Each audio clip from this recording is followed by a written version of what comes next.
Bonjour, bien-aimés dans les Seigneurs. Aujourd'hui, j'aimerais que nous puissions partager sur un thème merveilleux, l'amour de Dieu. Nous allons essayer d'explorer cela dans la parole de Dieu, comment se manifeste l'amour de Dieu. Et d'un autre côté, on sera en train de le comparer avec l'amour des hommes.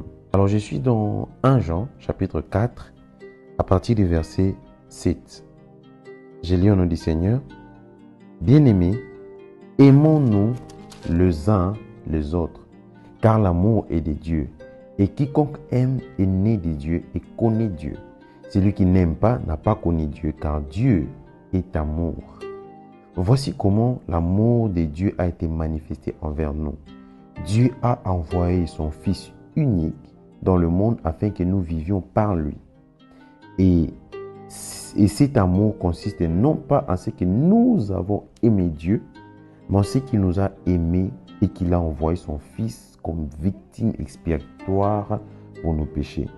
Bien-aimés, si Dieu nous a tant aimés, nous devons nous aussi nous aimer les uns les autres. Personne n'a jamais vu Dieu. Si nous nous aimons les uns les autres, Dieu demeure en nous et son amour est parfait en nous. Amen. Bien-aimés, nous allons parler de le plus grand des commandements. On a demandé à Jésus quel est le plus grand des commandements. Il a dit 2 choses. Tu aimeras l'Éternel et tu aimeras ton prochain. Il y a l'amour de Dieu et l'amour du prochain. Une fois, on était dans un champ d'évangélisation, on a rencontré un bien-aimé qui est sans abri.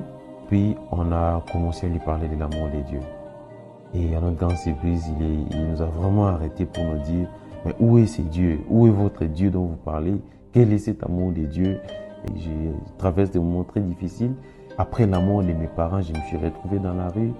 Et la famille est venue, ils nous ont tout arraché, ils nous ont arraché tout notre héritage. Et me voilà aujourd'hui dans la rue. Quel est ce Dieu-là dont vous êtes en train de me parler? Quel est cet amour de ce Dieu dont vous êtes en train de me parler? Je ne crois pas à ces choses, je ne crois pas même pas qu'il existe. Au lieu de me choquer, ça ne m'avait pas choqué.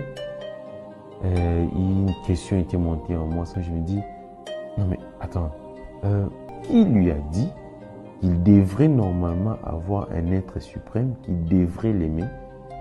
Qu'est-ce qui lui a même poussé à croire que c'est possible qu'il y ait un être suprême qui serait même capable d'empêcher la mort de ses parents et même de lui assister dans ces moments difficiles?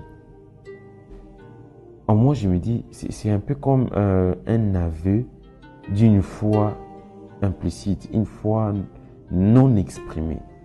C'est un peu comme Abraham. Lorsque la Bible parle de lui comme le père de la foi, il dit, Abraham croyait même que Dieu était capable de ressusciter Isaac, alors qu'il n'avait même jamais entendu parler de résurrection de mort.